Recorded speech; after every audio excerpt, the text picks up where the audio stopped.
I've used this small instrument as my only guitar for more than 650 days, and in this video I will review the build quality, main features, I will tell you which strings to use, how to tune it as a guitar, and what can be easily improved to make it your favorite instrument.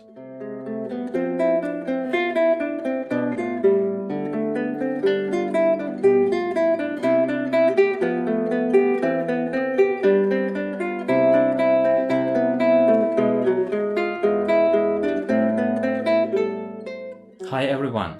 Today I want to share my experience and honest opinion about the Yamaha GL1 Guitarlele. This video is not sponsored by anyone. I bought this instrument with my own money when I moved to another city and couldn't bring my guitars with me. Actually, I thought about it as a temporary solution, but I was pleasantly surprised and now I enjoy playing it every day. So, what is a Guitarlele? It's a classical guitar in the size of a tenor ukulele with a scale length of 17 inches or 43.3 centimeters. This is Yamaha, but similar instruments are produced by other manufacturers and they can be called Guitarlele, Guilele, micro guitar, and so on. But the most popular name is Guitarlele, as Yamaha calls it. It can be classified as a mini or a travel guitar, as stated on the official website. Usually a guitarlele is tuned to so-called A tuning, which is 5 semitones higher than a guitar. It means that you can use the same guitar chord shapes as usual, but the chords will sound different. For example, E shape will sound like A, B minor becomes E minor, and so on. You can think about this as a guitar with a capo on the 5th fret. So the standard guitarlele tuning is A,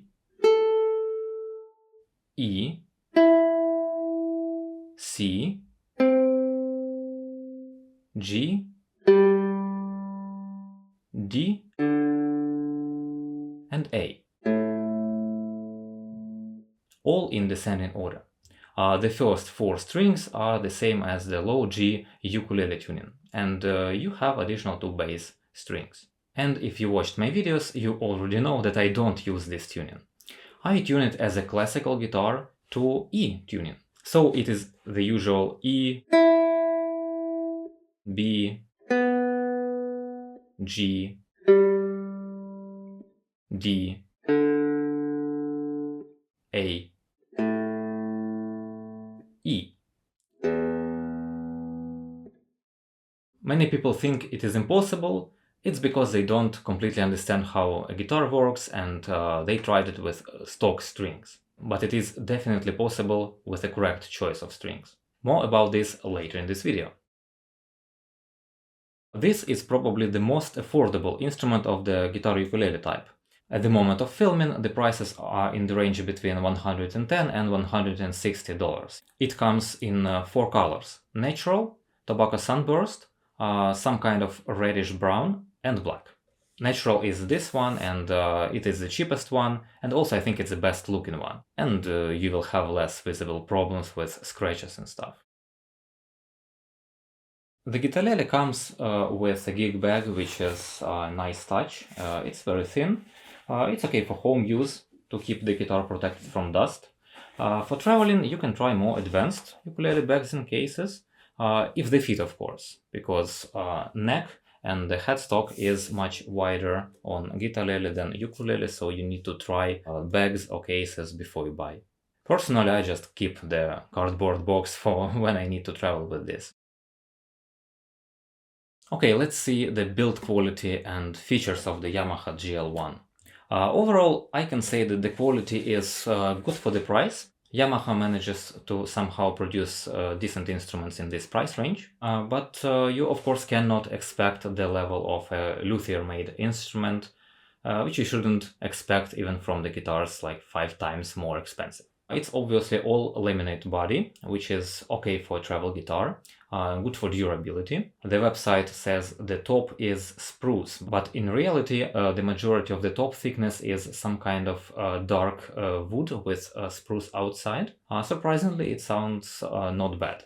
But I wish Yamaha made a solid spruce or solid cedar version.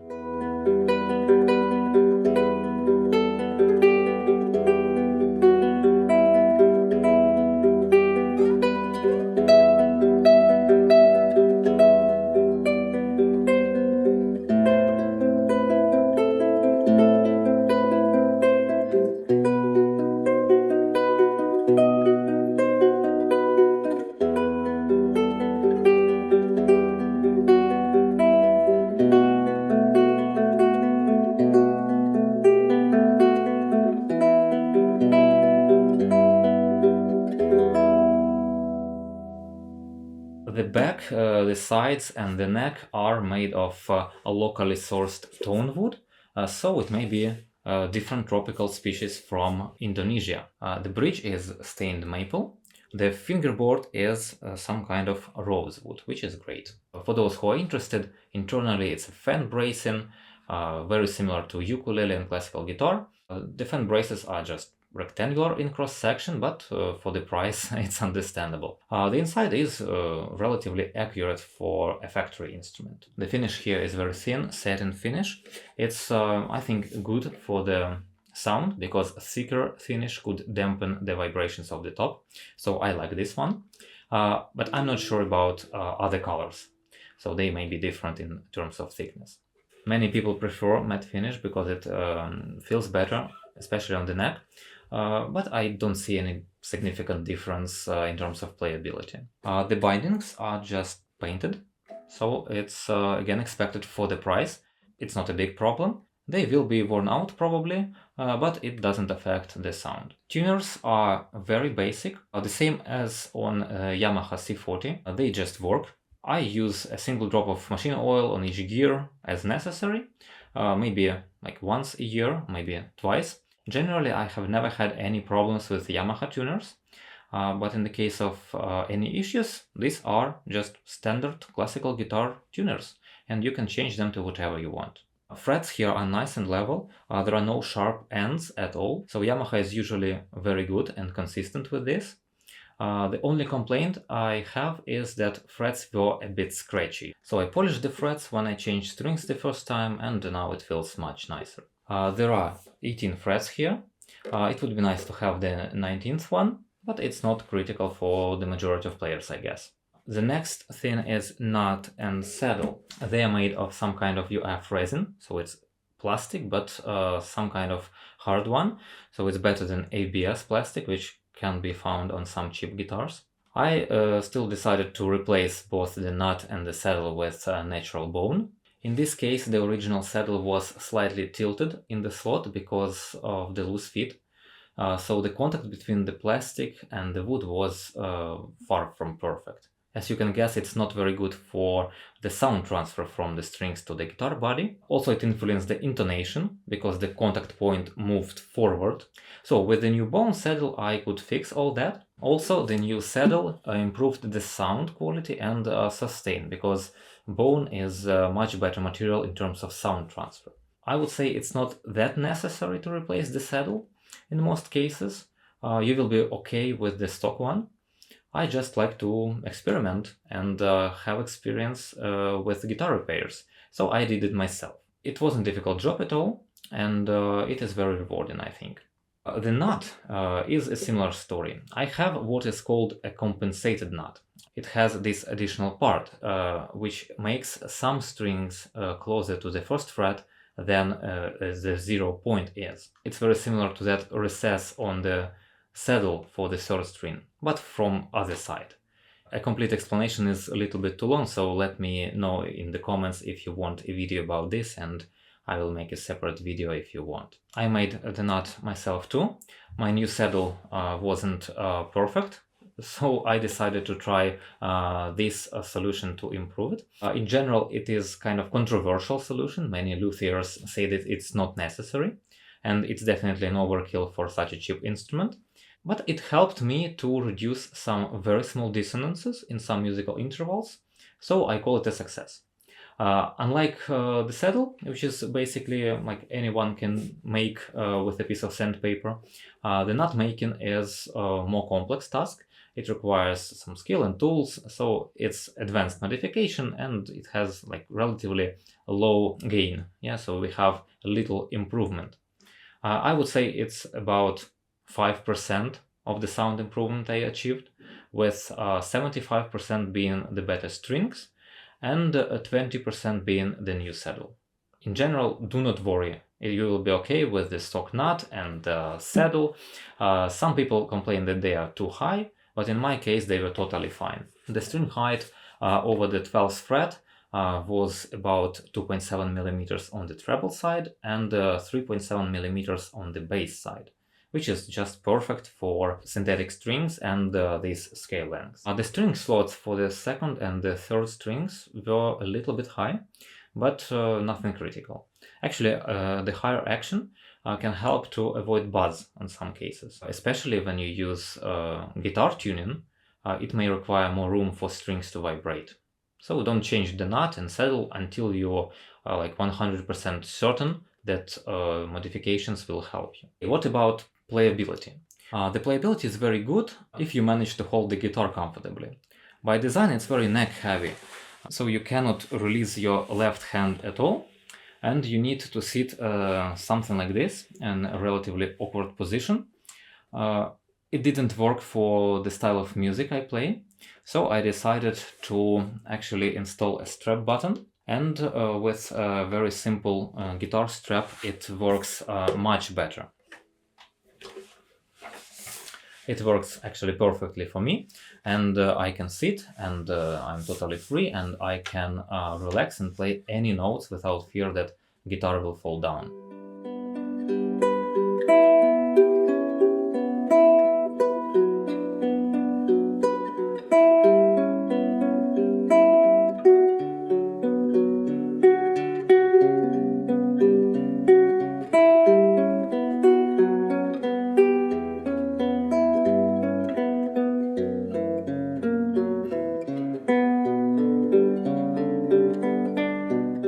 You can play everywhere on the fingerboard, it's not a problem. You are not limited to simple chords on Guitarlele. The neck is very comfortable, like most Yamaha necks. The nut width here is 48 millimeters, which is narrower than classical, but much wider than any full-size steel string acoustic with like 43 millimeters. So people with big hands will be fine, I think. And be aware that fingerboard is flat, like on a classical guitar. I like it, but it may be against your personal preference. Okay, now the most interesting part, the strings and tuning. By default, from the factory, the Guitarlele is equipped with some kind of cheap nylon guitar strings, presumably light or medium tension. Actually, I don't know exactly because it depends on the manufacturer. Different brands sometimes have very different understanding of what is medium and what is light tension. I tried to use the Dario EJ45, which is medium tension, my go-to set for full-size classical guitars. I tried this for standard Guitarlele A tuning, and it was too much tension. I was even concerned about the structural integrity of the guitar. So for A tuning, I would recommend buying the light tension, something like EJ43. Then, if it's too light for your taste, then maybe try EJ45. I recommend the Dario strings in general because they are affordable, easy to find, and they last relatively long time, and they sound very good, which is most important. If you already like Labella or Augustine or any other brand, then try them too, but start from light tension. Actually, dedicated Guitarlele sets from some manufacturers exist, but they are basically the same nylon strings with similar characteristics, and who knows what kind of sound. So I decided to stick with what I already know.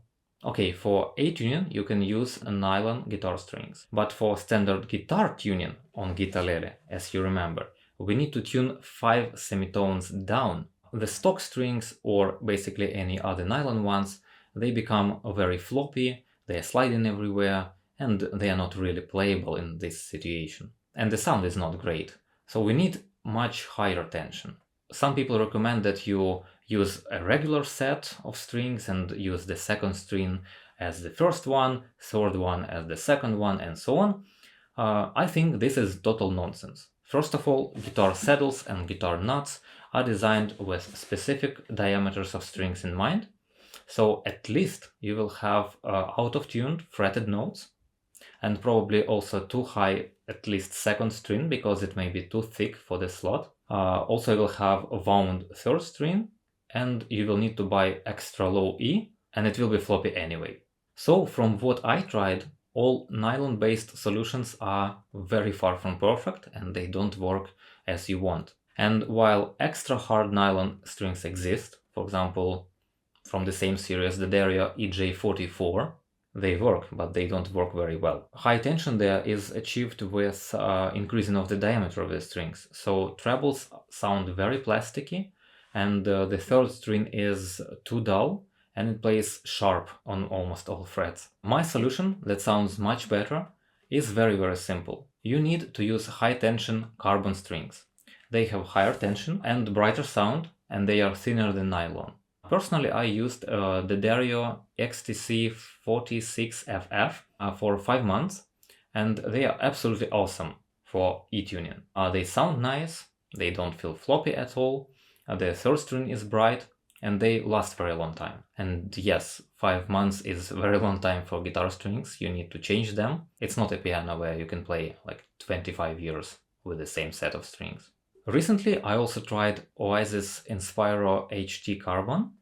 I didn't like the trebles, but the bass though is very nice. It is rich sounding with great sustain, and they are slightly harder than the Dario, at least it feels like that. So even with relatively hard strumming and plucking, there is no fret buzz.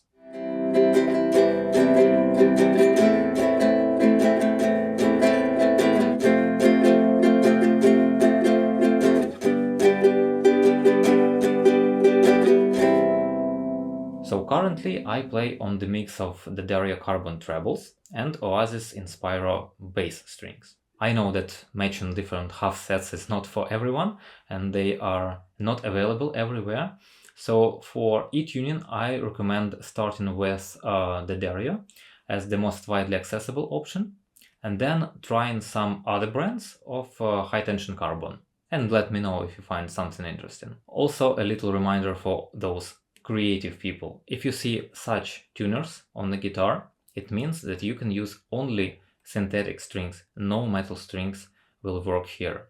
They will be impossibly high, they will be way out of tune, and they will damage your guitar. So let me make some conclusions and answer some common questions. I believe that Yamaha GL1 is a great instrument if you apply a little bit of work. The problems it has, they are common for any guitar below $500.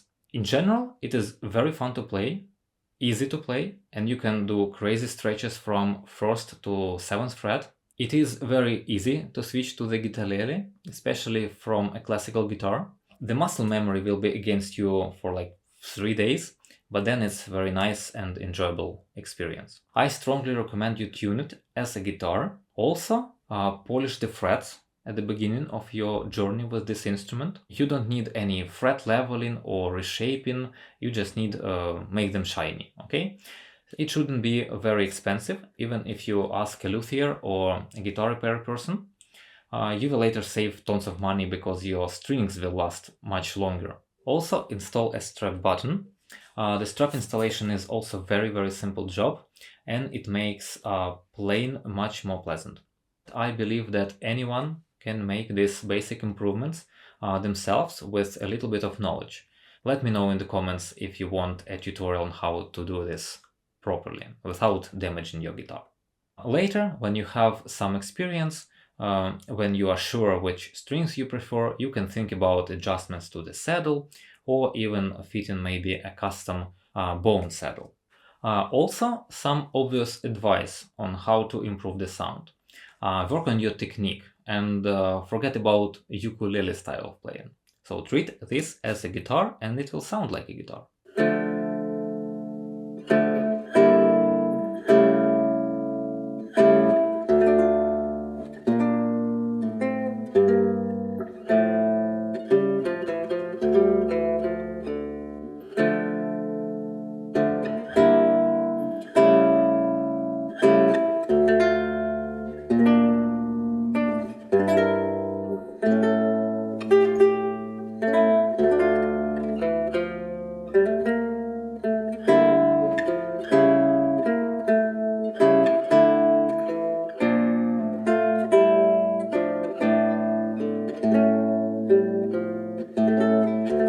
Another very common question that people ask me is the guitarlele the right instrument for me?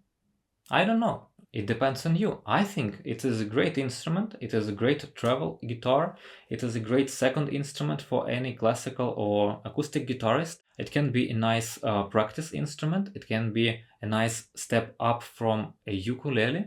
I use it as a main instrument more than 1 year, almost 2 years, and I don't regret. The only problem I see is with formal music education. I'm sure that most guitar teachers will be very skeptical and even negative about this guitar. But if you are self-taught like I am, or if you have an open-minded private tutor, then you can do whatever you like. You can play pop, you can play rock, you can play jazz, classical, baroque music. It is definitely not a toy. It is a very capable instrument, and I hope you will like it as much as I do. And if you like this video, like it, subscribe, and see you in the next one.